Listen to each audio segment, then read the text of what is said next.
Buenas a todos, soy Scar y esta es la guía del dibujante. Hoy vamos a estar hablando del matte painting, sus fundamentos, su origen y su evolución.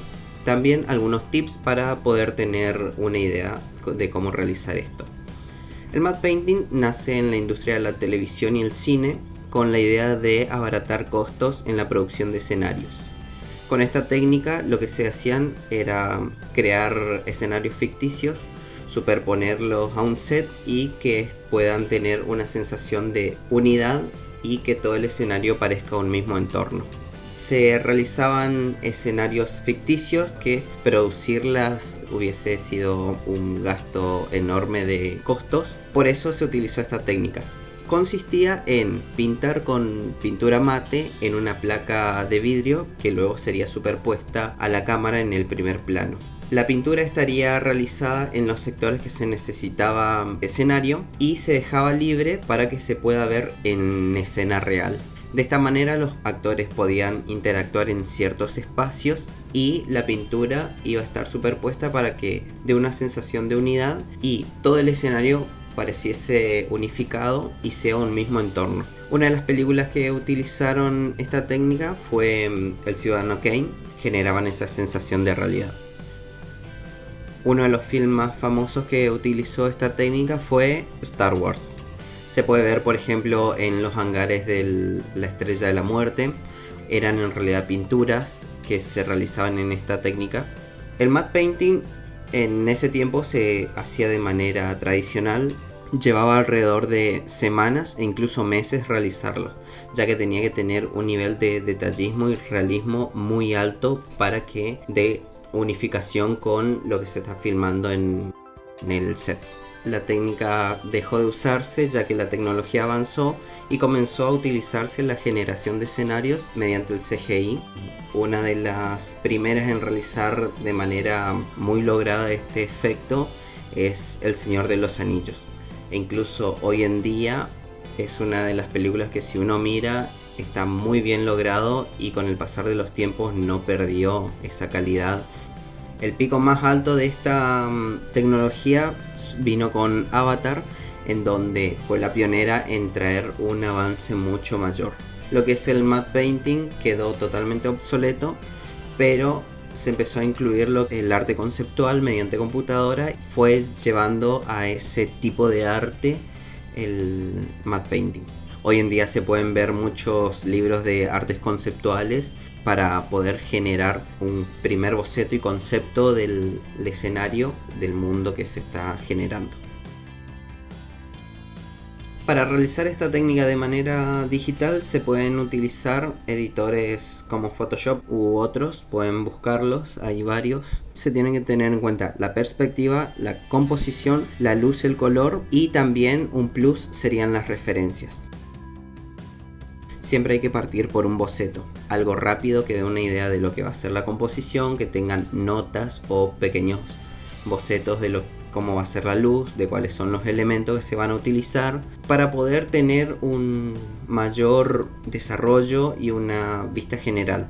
Porque si realizamos el trabajo como siempre sin contemplar el boceto, se pueden dar ciertos errores que uno va arrastrando a medida que lo produce y uno puede llevar muchas horas que cuando está avanzado el trabajo uno se da cuenta que no sirve, que no está funcionando y tiene que desechar todo ese tiempo de trabajo para volver a comenzar. Así que lo mejor es tener un boceto y ver cómo generar eso. Para la composición se pueden tener en cuenta el rectángulo áureo, la regla de los tercios, si va a ser una composición simétrica, si va a ser asimétrica, cómo van a funcionar los elementos, si va a ser un panorámico y va a tener varios elementos de escenario, si va a haber un personaje que va a estar conviviendo en ese escenario, qué va a estar en primer plano, qué va a estar en segundo plano, cuál va a ser el encuadre. Todos esos puntos hay que tener en cuenta. E incluso pueden utilizar solamente una técnica, por ejemplo la regla de los tercios o el rectángulo áureo. Pueden combinar ambas o las que encuentren, pueden ver en internet que les pueden utilizar y las pueden combinar para generar esta composición. La perspectiva sería el elemento unificador de todos estos. Les recomiendo que sepan, les recomiendo que la busquen, las estudien a las distintas técnicas de perspectiva, porque es una herramienta muy importante. Es bastante necesaria, le va a ahorrar muchísimo tiempo si la ven, si la estudian y la entienden para poder generar esto. La luz y el color también pueden verlo, cómo va a ser la luz, si va a ser una luz suave, si va a ser una luz fuerte, si es una luz artificial o natural, del sol o de la noche. Tienen que ver eso. También cómo influye las brumas que se generan, si es una cordillera o si es un acantilado a lo lejos, cómo la bruma incide en la generación de luces y sombras.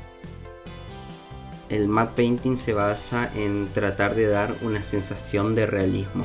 No necesariamente tiene que ser perfecto en sentido técnico. Lo que tiene que dar la sensación es que cuando uno vea en un primer pantallazo o verlo, aunque sea con un poco más de detalle, pueda seguir teniendo esa sensación de realismo en este mundo fantasioso que se puede realizar. El plus a todo esto es las referencias, no solamente de fotos, también pueden tener en cuenta los dibujos, las texturas, los objetos, cómo se comportan en ese mundo fantasioso, cuáles van a ser las lógicas, texturas que se van a utilizar, para qué elementos. Son muchos tips y muchas cosas que uno tiene que tener en cuenta, pero es por el bien de generar una imagen lo más acercada a la realidad. Sin nada más que decir, muchísimas gracias por estar ahí, denle like, compártanlo con todos, suscríbanse. Si es que saben de alguna recomendación para todo lo que es el matte painting, está la caja de comentarios en donde pueden dejar sus opiniones, técnicas, experiencias, y como siempre digo, hagamos algo más por el dibujo.